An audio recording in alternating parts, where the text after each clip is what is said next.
SC/ST ವಿದ್ಯಾರ್ಥಿಗಳಿಗೆ ಕರ್ನಾಟಕ ಸರ್ಕಾರದ ಕಡೆಯಿಂದ ಒಂದು ಭರ್ಜರಿ ಸಿಹಿ ಸುದ್ದಿ ಸಿಕ್ಕಿದೆ. ಏನಪ್ಪ ಅಂತಂದರೆ ಪ್ರೈಸ್ ಮನಿಗೆ ಸಂಬಂಧಪಟ್ಟಂತೆ ಸೊ ಯಾವ ವಿದ್ಯಾರ್ಥಿಗಳು IIT, NIT, IISc ಹಾಗೂ IIMಗಳಲ್ಲಿ ಪ್ರವೇಶ ಪಡೆದಿರ್ತಾರೋ, ಅಡ್ಮಿಷನ್ ತೊಗೊಂಡಿರ್ತಾರೋ ಅವರಿಗೆ ಕೊಡ್ತಕ್ಕಂಥ ಪ್ರೈಸ್ ಮನಿಯನ್ನು, ಒಂದು ಬಾರಿ ಕೊಡ್ತಕ್ಕಂಥ ಪ್ರೈಸ್ ಮನಿಯನ್ನು ಸೊ 1 ಲಕ್ಷದಿಂದ 2 ಲಕ್ಷಕ್ಕೆ ಇನ್ಕ್ರೀಸ್ ಮಾಡಿ ಸೊ ಹೆಚ್ಚಿಸಿ ಒಂದು ಗೌರ್ಮೆಂಟ್ ಆದೇಶವನ್ನು ಹೊರಡಿಸಿದೆ.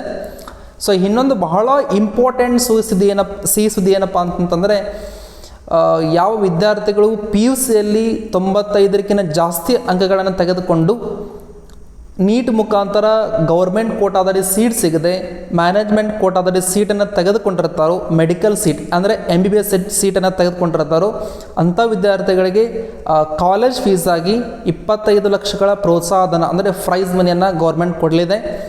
ಸೊ ಇನ್ನೂ ಒಂದು ಇಂಪಾರ್ಟೆಂಟ್ ಪಾಯಿಂಟ್ ಏನಪ್ಪ ಅಂದರೆ, ಸೊ ನೀವೇನಾದರೂ ಫಸ್ಟ್ ಇಯರ್ MBBSಲ್ಲಿ 60ಕ್ಕಿಂತ ಜಾಸ್ತಿ ಪರ್ಸೆಂಟೇಜ್ ಮಾಡಿದ್ದಾಗಿದ್ದಲ್ಲಿ ಪುನಃ ಅಂದರೆ ಅಗೇನ್ ನಿಮಗೆ 25 ಲಕ್ಷಗಳ ಪ್ರೈಸ್ ಮನಿ ಸಿಗಲಿದೆ.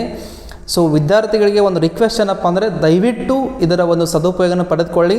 ಸೊ ಈ ವಿಡಿಯೋವನ್ನು ದಯವಿಟ್ಟು ನಿಮ್ಮ ಫ್ರೆಂಡ್ಸ್ ರಿಲೇಟಿವ್ಸ್ಗೆ ದಯವಿಟ್ಟು ಶೇರ್ ಮಾಡಿ. ಸೊ ಇದರಿಂದ ಅವರಿಗೆ ಹೆಲ್ಪ್ ಆಗ್ಬೋದು. ಸೊ ದಯವಿಟ್ಟು ನಮ್ಮ ಚಾನಲ್ನ ಸಬ್ಸ್ಕ್ರೈಬ್ ಮಾಡಿ. So thanks for watching.